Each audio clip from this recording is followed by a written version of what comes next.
Untuk membangun rumah, Joni minta uang ke Mawar, istri sirinya. Namun, rumah itu kemudian ditempati Joni bersama istri resminya. Mawar pun murka. Rumah diratakan dengan tanah. Waspadalah terhadap pria Popondo.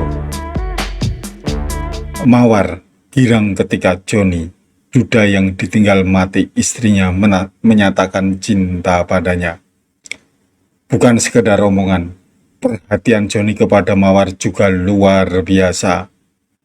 WA-nya terus mengalir seperti sungai Bengawan Solo yang airnya tak pernah surut. Pagi, siang, sore, sampai malam terus menyapa. "Jangan lupa tahajud sayang," kata Joni saat jam menunjukkan pukul 3 dini hari. Perhatian Joni membuat Mawar makin bucin. Apalagi dia duda ditinggal mati istri. Bukti bahwa ia benar-benar mencintai istrinya. Karena itu, ketika Joni mengajaknya nikah, Mawar pun gembira. Senyumnya merekah. "Nikah siri dulu ya yang," pujuk Joni. Alasannya, agar Mawar tak kesulitan bekerja di luar negeri. Mawar memang pekerja migran. Ia menjadi asisten rumah tangga di Dubai, Uni Emirat Arab. Mawar sempat gamang soal nikah siri tersebut, tapi Joni berhasil meyakinkan wanita asal desa Semowo, Kecamatan Pabelan, Kabupaten Semarang itu. Maka nikah siri pun berlangsung. Keduanya memadu kasih layaknya remaja, digeber siang malam sebelum Mawar balik ke Dubai. Usai Mawar kembali ke Dubai, perhatian Joni tak pernah surut. WA-nya tetap bagai air bah, mengalir deras dan menghantam tiap rintangan. "Sek, rumah kita direnovasi yuk, untuk masa tua nanti kalau Mami sudah balik ke Indo," pujuk Joni. Mawar sempat ragu karena statusnya hanya istri siri. Tapi Joni meyakinkan kalau mereka akan menua bersama di kampung halaman tercinta. "Nanti kita di sini menikmati hari tua," pujuk Joni. Mawar pun luluh. Tiap bulan ia mengirim uang gajian untuk Joni. Tentu sudah dikurangi untuk biaya hidup Mawar.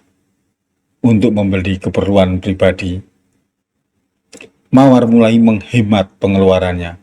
Ia ngerem tak beli baju baru, tak membeli handphone keren seperti teman-temannya, serta mengurangi piknik saat hari libur.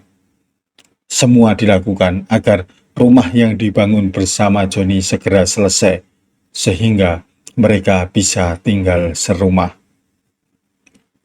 Mawar tambah semangat ketika Joni selalu mengupdate proses pembangunan rumahnya. "Ini kamar yang kita tempati nanti," kata Joni saat video call dengan Mawar.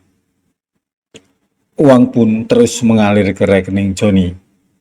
Setelah terkumpul 100 juta, beberapa bulan kemudian sudah menyentuh angka 250 juta. Renovasi rumah pun selesai. Joni tetap membobardir Mawar dengan kata-kata manis. Mawar seperti ratu, begitu disanjung, dicintai dan dimengerti. Ia ingin cepat pulang menemui pujaan hatinya. Mimpi Mawar untuk pulang ke kampung halaman akhirnya terwujud. Setelah singgah di kampungnya, Mawar segera menuju ke rumah Joni yang berada di Desa Tertek, Kecamatan Pucangwangi, Kabupaten Pati, Jawa Tengah. Desa ini berjarak sekitar 27 km ke arah tenggara dari alun-alun. Mimpi untuk tinggal serumah runtuh seketika kala ia mendengar Joni sudah menikahi perempuan lain. Nikah resmi. Dan gilanya lagi, Joni dan istrinya itu tinggal di rumah yang dibangun dari uang Mawar. Kabar itu membuat Mawar berkunang-kunang. Dunia gelap, bahkan ia seperti memasuki neraka di mana bara panas mulai membakar tubuhnya. Mawar menghela nafas dalam-dalam, menguatkan dirinya. Setelah tubuhnya berdiri sempurna, ia melabrak Johnny. Pria yang tak tahu diri, mau enaknya saja. Gak membayangkan bagaimana Mawar mencari uang di Dubai. Aku di sana ngosek WC, masak, kerja dari pagi sampai malam demi kamu. Balasannya seperti ini, teriak Mawar mengagetkan tetangga Johnny. Mawar terus nerocos memaki-maki Johnny yang dianggapnya sebagai pria Mokondo, red flag dan tak tahu diuntung. Setelah emosinya mereda, Mawar berkata, "Pokoknya uang harus dikembalikan, total 250 juta. Johnny melongo. Duit dari mana uang sebanyak itu? Apalagi harus dibayar cash keras. Mawar tak bisa mengambil alih rumah itu karena rumah tersebut dibangun di atas tanah warisan Johnny. Jadi, Mawar serba kalah. Uang sudah dipakai dan tanah pun atas nama Johnny. Dicicil juga boleh, tiap bulan mau ngasih berapa? Bentak Mawar penuh emosi.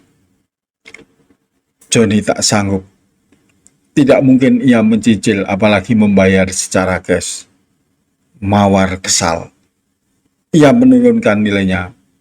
200 juta saja. Johnny diam membisu. Ia tak punya uang pengganti. Duit dari Hong Kong, pikir Johnny. Mawar tahu Johnny tak punya uang, maka ia pun kembali menurunkan nilainya. Ya sudah, 100 juta aja. Cepat bayar, ujar Mawar sambil tangannya meminta pada Johnny. Lelaki paruh baya itu tetap membisu, tak bicara sepatah kata pun. Kalau nggak mau bayar, robohin aja nih rumah, ujar Mawar emosi. Ia berpikir lebih baik sama-sama kehilangan daripada hatinya dongkol. Karena cekcok Johnny dan Mawar tak menemukan titik temu, akhirnya Mawar menemui perangkat desa. Coba cari jalan keluar.